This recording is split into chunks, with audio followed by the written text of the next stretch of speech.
आज देश में जिस तरह से खौफ का माहौल हो चुका है, न जाने कितने लोगों को बिना बात पीटा जा रहा है, न जाने कितने लोगों पर ऐसे इल्जाम लगाए जा रहे हैं कि इनके यहाँ गोमांस बन रहा था, या ये गाड़ी में गोमांस लेकर जा रहे थे, या ट्रेन में गोमांस लेकर जा रहे थे।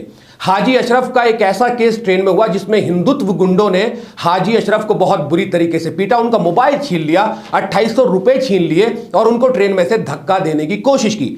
काफी जद्दोजहद के बाद पूरे ट्विटर एक्स पर जब बहुत ज्यादा पोस्ट हो गई, जब तमाम लोगों ने उस वीडियो को सोशल मीडिया पर वायरल कर दिया, सर्कुलेट कर दिया, तो इस मामले को लेकर हाजी अशरफ जो है वो महाराष्ट्र गए। उन्होंने वहां जाकर काफी जद्दोजहद के बाद मामला दर्ज कराया है। किन धाराओं में मामला दर्ज हुआ है वो मैं आपको बताना चाहता हूं, क्योंकि जिन लोगों ने इस वीडियो को लेकर सर्कुलेट किया था, वायरल किया था, कहीं ना कहीं उनकी मेहनत रंग लेकर आई है।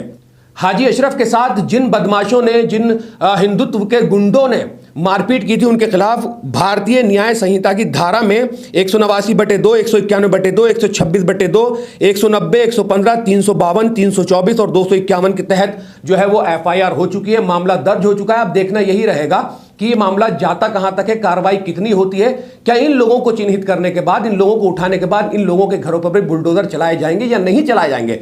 अगर ट्रेन में इस तरह का मामला होता है तो सबसे पहले रेलवे पुलिस को इस बात को संज्ञान में लेकर सख्त से सख्त कार्रवाई करने की जरूरत है, क्योंकि यात्री बहुत सारे होते हैं, बहुत दूर दूर जाते हैं, ट्रेन का सफर करते हैं। अगर इस तरह से ट्रेन में मामले हो जाएंगे तो ट्रेन का सफर कहां से सुरक्षित रहेगा। फिर लोग सोचने पर मजबूर हो जाएंगे कि सफर कहां किया जाए, कैसे किया जाए। इस पूरे मामले के बाद हाजी अशरफ ने एक वीडियो बनाया था और वीडियो में उन्होंने कहा था कि जो तमाम लोगों ने मेरे लिए किया है, मैं उनका शुक्रगुजार हूं, मैं जिंदा हूं, मैं हयात हूं और मैं अल्लाह से यही दुआ करता हूं कि अल्लाह ने मुझे हिफाजत से रखा है। अब उनके जो भी नाती है, जो भी रिश्तेदार हैं, उन्होंने उन्हें थाने ले जाकर महाराष्ट्र में इस मामले की जो है वो केस दर्ज कराया और उनके खिलाफ कार्रवाई की मांग की। लगातार इस बात को लेकर सोशल मीडिया पर जो यूजर्स हैं वो काफी इसका विरोध कर रहे थे।